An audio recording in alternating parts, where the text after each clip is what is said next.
Hello smart word के smart student, कैसे हैं आप लोग। यह वीडियो कक्षा 10 के गणित के पहले चैप्टर का पार्ट 4 है। इस वीडियो में हम प्रश्नावली 1.2 के सभी एग्जाम्पल्स को समझेंगे। तो चलिए दोस्तों शुरू करते हैं। तो जैसा कि आप लोग उदाहरण नंबर 5 देख सकते हैं, यह कहता है कि संख्याओं 4 की घात n पर विचार कीजिए जहां n एक प्राकृत संख्या है। जांच कीजिए कि क्या n का कोई ऐसा मान है जिसके लिए 4 के पावर n अंक शून्य पर समाप्त होता है। तो आइए दोस्तों इसको सॉल्व करते हैं हम लोग। दोस्तों ये प्रश्न कह क्या रहा, पहले इसको समझिए। यह कह रहा है कि 4 के घाते n बराबर कोई ऐसा अंक हो सकता है जिसका इकाई अंक शून्य हो।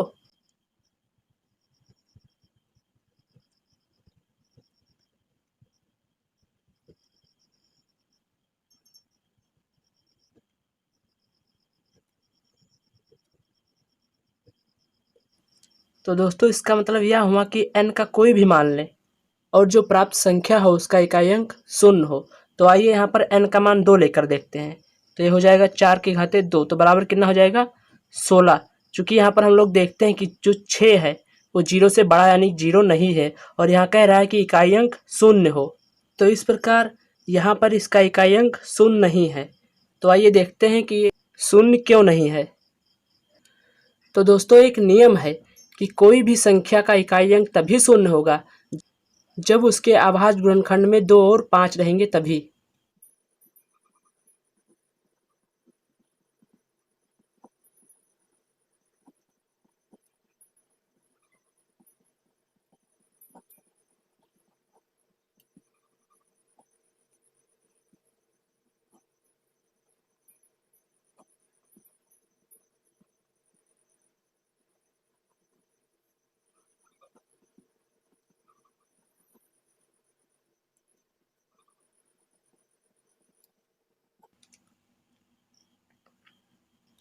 तो आइए दोस्तों हम यहाँ पर देखते हैं कि 4 के अभाज्य गुणनखंड में 2 तथा 5 प्राप्त होंगे।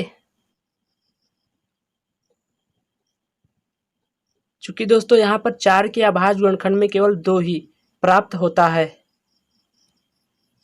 अतः दोस्तों हम कह सकते हैं कि 4 के अभाज्य गुणनखंड में संख्या 5 नहीं है। इसलिए n का ऐसा कोई मान नहीं है जिसके लिए 4 के घाते n अंक शून्य पर समाप्त होगी।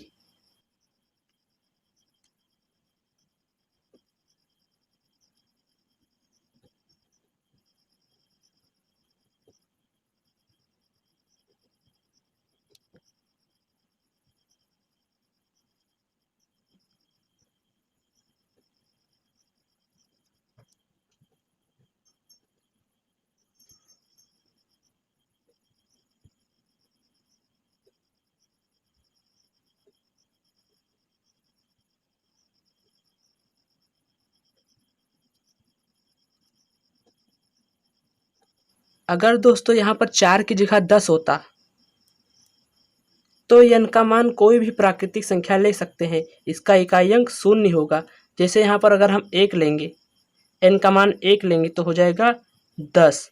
अगर यहाँ पर n का मान 2 लेंगे तो हो जाएगा 100। अगर यहाँ पर n का मान 3 लेंगे तो हो जाएगा 1000। चूँकि यहाँ पर n का मान कोई भी प्राकृतिक संख्या लें तो उसका इकाई अंक शून्य प्राप्त हो रहा है। जैसे 1 लेंगे तो 10 हो जाएगा, 10 का इकाई अंक शून्य है। अगर 10 की घात 2 लेंगे तो 100 हो जाएगा और 100 का इकाई अंक शून्य है। 10 की घात 3 लेने पर 1000 प्राप्त होता है और 1000 का इकाई अंक शून्य है। और दोस्तों यहाँ पर ध्यान देने की बात यह भी है कि 10 के अभाज्य गुणनखंड में भी 2 तथा 5 हैं। आइए दोस्तों उदाहरण नंबर 6 को देखते हैं।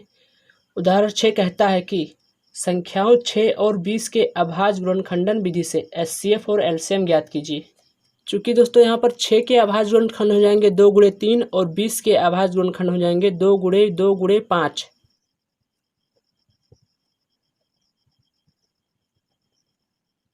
हम इसको 2 की घात 2 गुणे 5 के रूप में भी लिख सकते हैं। तो दोस्तों अगर एचसीएफ ज्ञात करना हो तो संख्याओं के अभाज्य गुणनखंड में जो अंक कॉमन होता है उसकी सबसे छोटी घात वाली संख्या ही एचसीएफ होती है। जैसे कि यहाँ पर हम देख सकते हैं कि 6 में 2 गुणे 3 है और 20 में 2 की घात 2 गुणे 5 है। चूँकि इन दोनों के अभाज्य गुणनखंड में 2 कॉमन है चूँकि यहाँ पर 2 की घात 1 है और 2 की घात 2 है, इसलिए 2 की घात 1 क्या है, छोटी संख्या है, इसलिए 6 और 20 का एचसीएफ 2 होगा।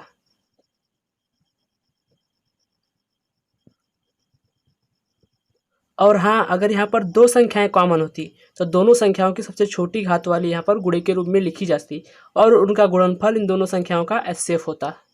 अगर एलसीएम ज्ञात करना हो तो संख्याओं के अभाज्य गुणनखंड में प्रत्येक अंक के बड़ी घात वाली अंकों का गुणनफल ही एलसीएम होता है।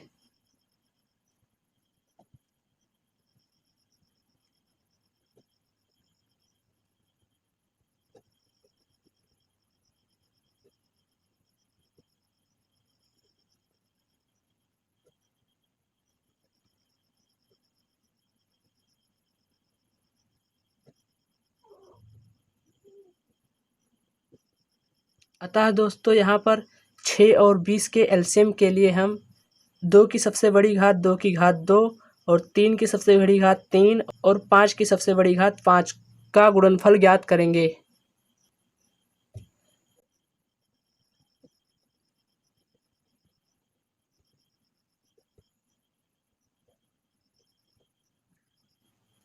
इसका गुणा करेंगे तो 2 दूना 4, 4 तें 12 और 12 पंचे 60। 6 और 20 का एलसीएम 60 होगा। अतः दोस्तों यहाँ पर एक सूत्र भी निकल कर आता है कि पहली संख्या गुणे दूसरी संख्या बराबर होगा एचसीएफ गुणे एलसीएम।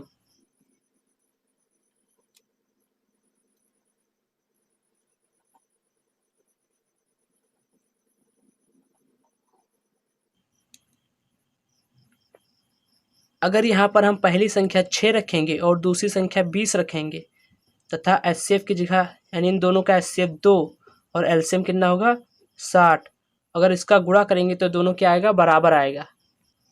आइए इसका गुणा करते हैं तो 6 दूनी 12 हो जाएगा और एक जीरो लग जाएगा और यहाँ पे 6 दूनी 12 हो जाएगा, एक जीरो लग जाएगा। चूँकि यहाँ पर देख सकते हैं 120 बराबर 120, अतः पहली संख्या का गुणा दूसरी संख्या से करेंगे तो बराबर होगा एचसीएफ गुणे एलसीएम। अतः दो संख्याओं का गुणनफल उनके एचसीएफ तथा एलसीएम के गुणनफल के बराबर होगा। यहाँ पर दोस्तों जैसे एचसीएफ और एलसीएम तथा दूसरी संख्या दी रहेगी और अगर पहली संख्या ज्ञात करने के लिए कहेगा तो एचसीएफ गुणे एलसीएम में से दूसरी संख्या को भाग देंगे तो पहली संख्या प्राप्त हो जाएगी, और अगर दूसरी संख्या को प्राप्त करना होगा तो पहली संख्या से भाग देंगे, और अगर एलसीएम को प्राप्त करना होगा तो पहली संख्या गुणे दूसरी संख्या को एचसीएफ से भाग देंगे, और अगर एचसीएफ को प्राप्त करना रहेगा तो पहली संख्या गुणे दूसरी संख्या को एलसीएम से भाग देंगे। जैसे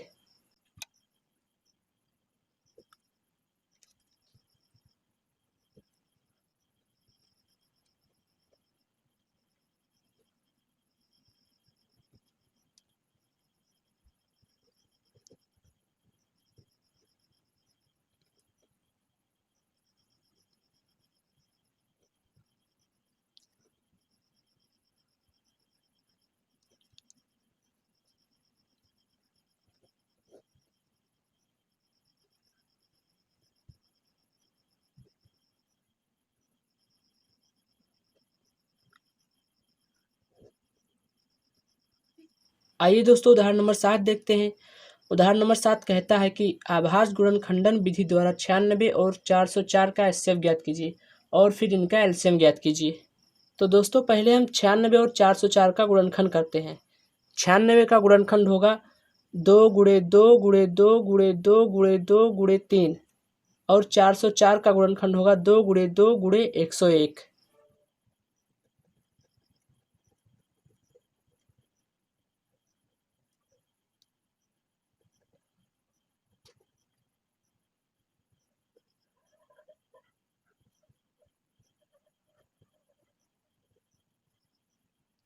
चूँकि इन दोनों संख्याओं का एचसीएफ ज्ञात करना है, इसलिए इन दोनों संख्याओं के अभाज्य गुणनखंड में जो संख्याएं कॉमन होंगी उसकी सबसे छोटी घात वाली संख्या ही क्या होगी, इन दोनों की एचसीएफ होगी।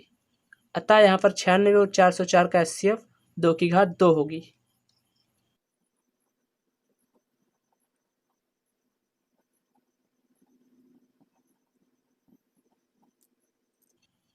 दोस्तों इन दोनों का एलसीएम ज्ञात करने के लिए हम अभी जो सूत्र लिखे थे उसका प्रयोग करेंगे।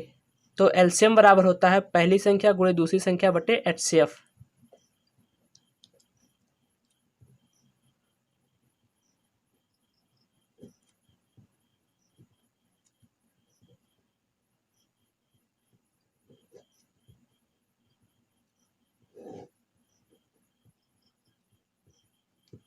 आइए दोस्तों यहाँ पर मान रखकर इसको सॉल्व करते हैं।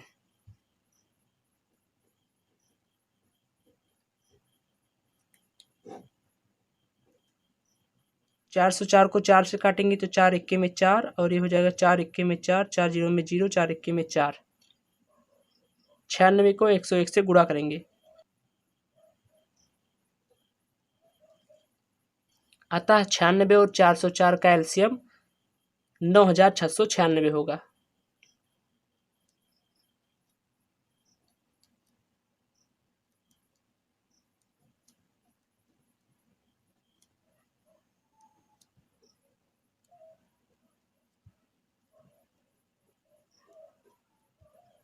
आइए दोस्तों उदाहरण नंबर 8 देखते हैं।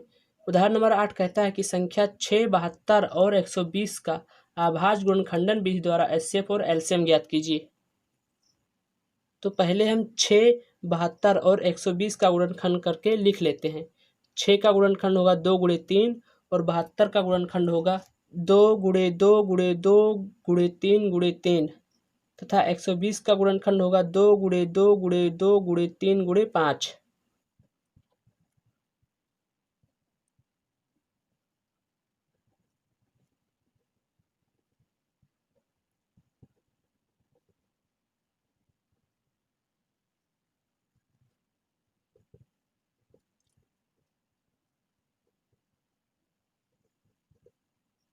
अतः संख्या 6, 72 और 120 का एचसीएफ बराबर होगा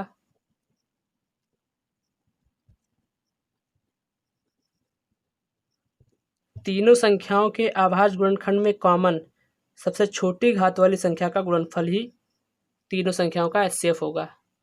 अतः यहाँ पर हम देखते हैं कि 2 और 3 तीनों संख्याओं में कॉमन है। यहाँ पर भी 2 है, यहाँ पर भी 2 है और यहाँ पर भी 2 है। यहाँ पर भी 3 है, यहाँ पर भी 3 है और यहाँ पर भी 3 है। क्योंकि यहाँ पर हम देखते हैं कि 2 की सबसे छोटी घात वाली संख्या यही है, तो यहाँ पर लिखेंगे 2 और 3 की सबसे छोटी घात वाली संख्या ये या ये है। तो दोनों में से चाहे जो लिख सकते हैं, दोनों नहीं लिख सकते हैं। इससे बराबर हो जाएगा 6।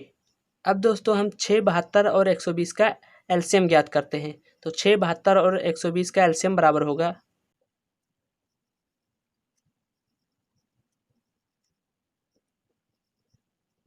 यहाँ पर हम एलसीएम बराबर पहली संख्या गुणे दूसरी संख्या बटे एचसीएफ वाला सूत्र नहीं लगा सकते हैं, क्योंकि वह सूत्र केवल 2 संख्याओं के लिए था। यहाँ पर 3 संख्याएं हैं। अतः यहाँ पर हम तीनों संख्याओं के अभाज्य गुणनखंड में प्रत्येक अंक की सबसे बड़ी घात वाली संख्याओं का गुणनफल ज्ञात करेंगे। तो यहाँ पर हम देखते हैं कि 2 की सबसे बड़ी घात 2 की घात 3 है, तो यहाँ पर लिखेंगे 2 की घात 3 गुणे यहाँ पर 3 की सबसे बड़ी घात 3 की घात 2 है, तो यहाँ पर लिखेंगे 3 की घात 2 और 5 की सबसे बड़ी घात 5 है, तो यहाँ पर लिखेंगे 5। इन सभी का गुणनफल ज्ञात करेंगे। चूँकि इन सभी संख्याओं को गुणा करेंगे तो 360 प्राप्त होगा।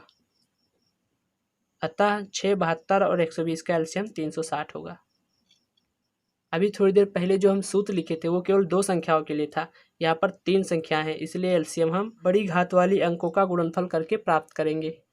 इसी के साथ दोस्तों वीडियो यहीं पर समाप्त करते हैं। मिलते हैं अगले वीडियो में। बाय।